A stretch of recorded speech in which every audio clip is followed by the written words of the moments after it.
अंजड़ में आज आंगनवाड़ी बच्चों को मुफ्त स्वेटर वितरित किए। कलेक्टर ने सेवा समिति को अनाज देने का आश्वासन दिया। अंजड़ 7 जनवरी को आज नगर अंजड़ में कलेक्टर का आगमन हुआ, जिन्होंने नगर अंजड़ में वार्ड क्रमांक 7 में निर्मल आंगनवाड़ी में मानव सेवा समिति को ठंड के मौसम में ध्यान रखते हुए बच्चों को निःशुल्क स्वेटर वितरण किए। यह वितरण कार्यक्रम बड़वानी कलेक्टर की उपस्थिति में संपन्न हुआ। मानव सेवा समिति और गोयल सेवा ट्रस्ट के संयुक्त तत्वाधान में आयोजित इस कार्यक्रम में कलेक्टर ने स्वयं बच्चों को स्वेटर भेंट किए। समिति के अध्यक्ष ओम खंडेलवाल ने कलेक्टर को बताया कि पिछले 2 वर्षों से करीबन 75 परिवारों को निराश्रित और निःशक्त व्यक्तियों को घर घर निःशुल्क भोजन पहुंचा रहे। उन्होंने निःशुल्क अनाज उपलब्ध कराने की बात भी रखी। कलेक्टर ने शीघ्र इस पर कार्रवाई का आश्वासन दिया और कहा कि समिति अनाज को उपलब्ध कराएगी। इसके बाद कलेक्टर ने सरस्वती पहाड़ी का निरीक्षण किया, जहां पर फॉरेस्ट विभाग की टीम सरस्वती पहाड़ी के समिति के सदस्य मौजूद रहे। हरे भरे वृक्ष को देखकर कलेक्टर ने प्रसन्नता व्यक्त की और कहा कि सभी से कि आगे भी ऐसे कार्य करने की प्रेरणा लेने को कहा। यह आयोजन एक सामाजिक सद्भाव पर्यावरण संरक्षण के प्रति समिति की प्रतिबद्धता को दर्शाता है। स्थानीय निवासियों ने इसे सामाजिक रूप से जुड़कर हम लोग जो लाभ दे सकते हैं, अब विभिन्न वर्ग हैं, हमारे छोटे बच्चे हैं, हमारी महिलाएं हैं, हमारे कुछ नागरिक हैं जिनको आवश्यकताएं हैं, उनके लिए आप करें और हमारा जो सहयोग रहेगा वो निरंतर आपके साथ में रहेगा। और आज जो हमारी बात हो रही है, हमारा कई विषय में आपके साथ में आगे जुड़कर हम लोग चाहेंगे कि बढ़े।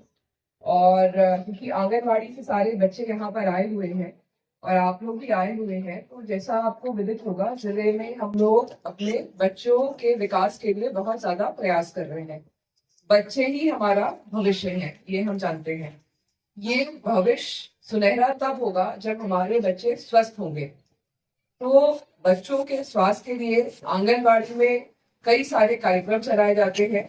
आप लोग इसमें नियमित रूप से बच्चों को लेकर आए। आपके साफ सफाई से लेकर वैक्सीनेशन से लेकर कई चीजें हैं जो हम लोग आंगनबाड़ी के माध्यम से करते हैं, उसके ऊपर विशेष ध्यान दें। दूसरी बहुत महत्वपूर्ण बात है कि ये जो शुरुआती दौर होता है, हमारा 6 साल तक का दौर होता है, इसमें हमारे बच्चों के मस्तिष्क का जो विकास होता है वो बहुत तीव्र गति से होता है। हमारे पास में ही, अब इसमें 5 मिनट में लूंगी क्योंकि आप लोग हैं यहाँ पर, जो हमारे बच्चे होते हैं जब वो माता के ऊपर निर्भर हैं, माता के दूध के ऊपर निर्भर हैं, तो बच्चे अमूमन देखा जाता है कि वो स्वस्थ रहते हैं अनलेस पूरी जन्मजात इशू ना हो उनको। उसके बाद जब वो ऊपरी खाने वाली स्टेज में आते हैं और ये जो आंगनवाड़ी वाला पीरियड होता है, ये बहुत ही क्रिटिकल होता है। आप लोग भी काम करते हैं, आंगनवाड़ी में भी काम करते होंगे। हमारा अधिकांश कुपोषण जो होता है, चाहे वो मैम हो या सैम हो, आप देखोगे 2 साल से लेकर 4 साल 5 साल तक ये जो होता है बच्चों को, अधिकांश रूप से इसी आयु में हम लोग को ज्यादा मॉनिटरिंग करनी पड़ती है। इसका मतलब कि हमारी जो आंगनवाड़ियां हैं वो हमारी सामाजिक संरचना की सबसे महत्वपूर्ण इकाई है। अगर हम लोगों ने शुरुआती दौर में बच्चों को स्वस्थ रखा, बच्चों को शिक्षा यानी उनका मस्तिष्क बढ़ रहा है, तो उनको हम लोगों को उसी प्रकार की शिक्षा भी देनी है ना, जिससे क्या होगा, मस्तिष्क और अच्छा अपना बनेगा। समझ रहे हैं हम लोग?